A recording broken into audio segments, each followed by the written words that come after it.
रामू नाम का एक आदमी था जिसे गांव वाले अक्सर अशुभ रामू नाम से भी चिढ़ाते थे, क्योंकि बचपन से ही रामू की किस्मत बहुत खराब थी। वो जहां भी जाता कुछ न कुछ गड़बड़ हो जाता। उसके खेत सूखे पड़े रहते थे और वहां जो भी काम करने जाता वो नहीं हो पाता था। वाह वाह, पिछले कुछ दिनों से बहुत बारिश हो रही है। आज भी सुबह से काले बादल छाए हैं और बूंदाबांदी हो रही है। चलो अभी जाकर खेतों में बीज लगा देता हूं, फिर तो खेतों में अच्छी फसल उगेगी ही। इतना बोलकर रामू खेतों में जाने के लिए निकल जाता है, लेकिन जैसे ही वो खेत में पहुंचता है सारे काले बादल गायब हो जाते हैं और तेज धूप निकल आती है।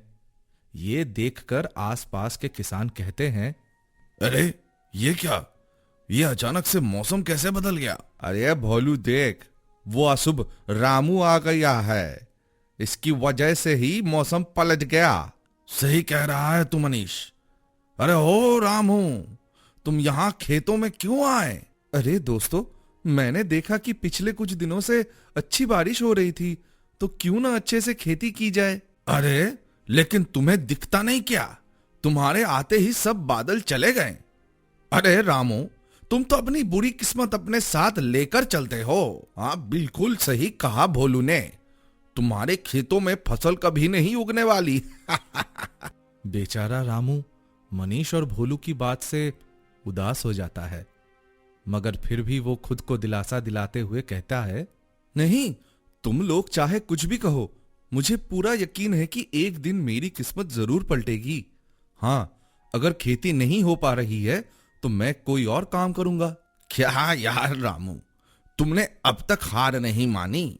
जब तक मजदूरी करने जाते हो तो गांव के सारे घरों के बनने का काम कुछ दिन के लिए टल जाता है। जंगल से लकड़ियां काटने जाते हो तो पहले ही लकधरे सारी लकड़ियां काट कर ले आते हैं। अरे यही नहीं मनीष, एक बार तो इस रामू ने जूते बनाकर बेचने का सोचा और बेचारे ने कई रातों तक जग कर मेहनत की और जूते बनाए। अरे होना क्या था, इसकी बुरी किस्मत ने फिर से इसका पीछा नहीं छोड़ा और जब जूते बेचने की बारी आई तो चूहे इसके सारे जूते कुतर कर चले गए।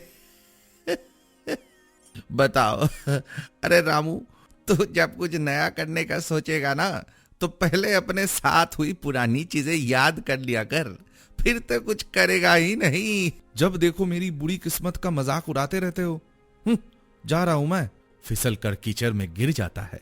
हाय रे, मेरी कमर टूट गई। ये देखकर मनीष और भोलू फिर से हंसते हैं। लो, फिर इसकी बदकिस्मती ने इसका मजाक उड़वा दिया। चल भाई मनीष, हम अपने काम पर लगते हैं। हाँ सही कहा। और रामू भाई, तुम तो घर पर ही रुका करो, बाहर निकलना तुम्हारे लिए सुरक्षित नहीं। भोलू और मनीष रामू का मजाक उड़ाकर वहां से चले जाते हैं और रामू खुद ही किसी तरह उठा है। उसके सारे कपड़े गंदे हो गए थे। मैं ही बेवकूफ हूं, पता नहीं क्यों निकला घर से। लेकिन घर से नहीं निकलूंगा तो कमाऊंगा कैसे, और फिर अपना पेट कैसे भरूंगा? लगता है मेरी सारी जिंदगी ऐसे ही गुजरने वाली है। बेचारा रामू घर की तरफ जा ही रहा होता है कि तभी रास्ते में उसे सुनिधि दिख जाती है। सुनिधि पहले रामू की प्रेमिका थी, मगर हाल ही उसने किसी और से शादी कर ली थी। रामू तुम?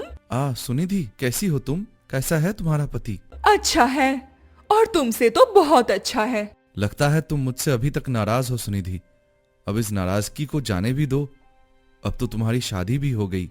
नहीं नहीं, तुमने क्या किया? शायद परेशानी ये है कि तुमने कुछ भी नहीं किया। तुम्हारे सामने मेरे पिताजी ने मेरा रिश्ता कहीं और करा दिया और तुम सिर्फ अपनी ये बड़ी गोटियों जैसी आंखों से सब कुछ देखते रहे। अरे तो क्या करता सुनिधि, सारा गांव ही मुझे बदकिस्मत रामू के नाम से जानता है। मैं कोई ढंग का काम भी नहीं करता और ना मेरे पास अच्छा घर है। तुम्हारे पिताजी कभी तुम्हारा रिश्ता मुझसे ना कराते। हाँ, इसीलिए तुमने कोशिश भी नहीं की। लेकिन तभी वहां सुनिधि का पति रघु आ जाता है। चलो सुनिधि, यहाँ क्या कर रही हो? और ये अजीब सा आदमी कौन है?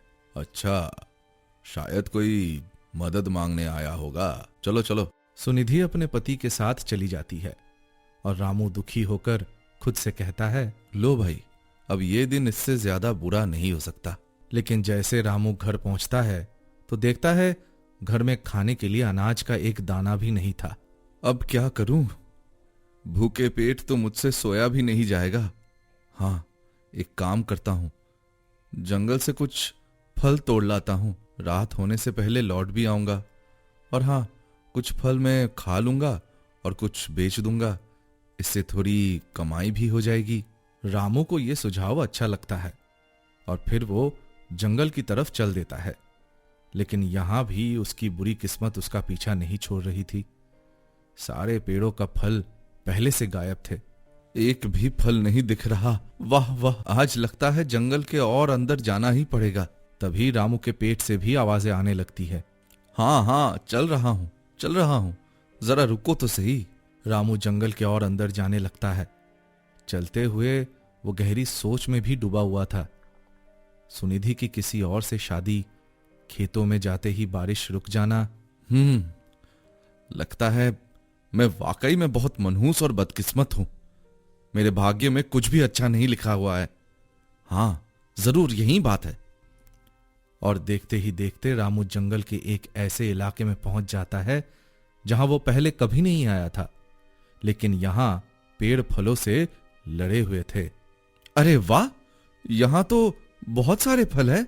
लगता है जंगल के इस कोने में कोई फल वाला फल तोड़ने नहीं आता। वो भी दिखने में एकदम स्वादिष्ट और ताजे लग रहे हैं। अभी खूब सारे फल तोड़कर अपने झोले में डाल लेता हूं। रामू एक एक करके फल तोड़ने लगता है और अपने झोले में डालता जाता है। लेकिन तभी उसका पैर फिसल जाता है और वहां सारे फलों के साथ जमीन पर गिर जाता है। हाय रे, ये क्या आ गया मेरे पैर के नीचे, जिसकी वजह से मैं इतनी बुरी तरह गिरा। मेरे सारे फल भी इधर उधर बिखर गए। अब इन्हें दोबारा समेटना पड़ेगा। रामू किसी तरह से उठता है और देखता है कि उसके पैर के नीचे क्या आया था। ये एक लॉकेट था जो चमक रहा था। हाय, अरे बाप रे, ये तो बड़ा ही सुंदर लॉकेट है। लेकिन ये यहां बीच जंगल में कहां से आया?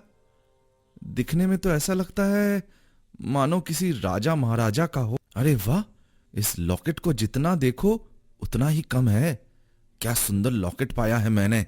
वाह वाह, इसे तो मैं ही पहन लेता हूं। रामू लॉकेट को गले में डाल लेता है और फिर एक एक करके अपने गिरे फल उठा लेता है। लेकिन अब अंधेरा होने लगा था। अंधेरा होने लगा है। अब मुझे वापस चलना चाहिए, वरना अगर मैं रात में इस घने जंगल में खो गया तो सुबह तक तो पक्का कोई जानवर मुझे कच्चा चबा जाएगा। खैर, जैसी मेरी किस्मत है, ये तो दिन में भी मेरे साथ हो सकता है। कहो जंगल में नहीं, मेरे घर के बाहर ही आ जाए शेर। रामू खुद से ही बातें करते हुए चल रहा था। लेकिन तभी वो रास्तों पर ध्यान देता है और उसकी दिल की धड़कनें जोरों से बढ़ने लगती है। हाँ, ये क्या? ऐसा लग रहा है जैसे मैं इस रास्ते पर पहले भी आ चुका हूं, या शायद कभी नहीं आया। रामू जंगल के चारों तरफ बढ़े ध्यान से देखता है और फिर उसे एहसास होता है कि शायद वो जंगल में रास्ता भटक गया है। नहीं नहीं, ऐसा नहीं हो सकता। एक तो रात होने वाली है, ऊपर से मैं रास्ता भटक गया। इसका तो सिर्फ एक ही अंजाम होगा, मौत। रामू घबरा जाता है और वापस उसी तरफ जाता है जहां से वो आया था। लेकिन बहुत दूर चलने के बाद भी उसे वो फलों वाले पेड़ नहीं नजर आते। चलते चलते वो एक ऐसे रास्ते पर पहुंचता है जहां से आगे 3 नए रास्ते खुल रहे थे। अब इन 3 रास्तों में से किस तरफ जाऊं? मुझे तो कुछ समझ नहीं आ रहा। तभी तेज हवाएं चलती हैं और रामू के गले में लटका लॉकेट तेजी से चमकने लगता है। अरे, ये क्या हो रहा है? ये चमक क्यों रहा है? लॉकेट रामू को दूसरे रास्ते की ओर जाने के लिए इशारा करता है। ये क्या हो रहा है? ये लॉकेट मुझे ये दूसरा वाला रास्ता क्यों दिखा रहा है? चल बेटा रामू, अब तो कोई और रास्ता भी नहीं, इसी तरफ चल देता हूं। रामू लॉकेट के बताए रास्ते पर चलता है। थोड़ी देर चलने पर ही वो जंगल के बाहर निकल आता है।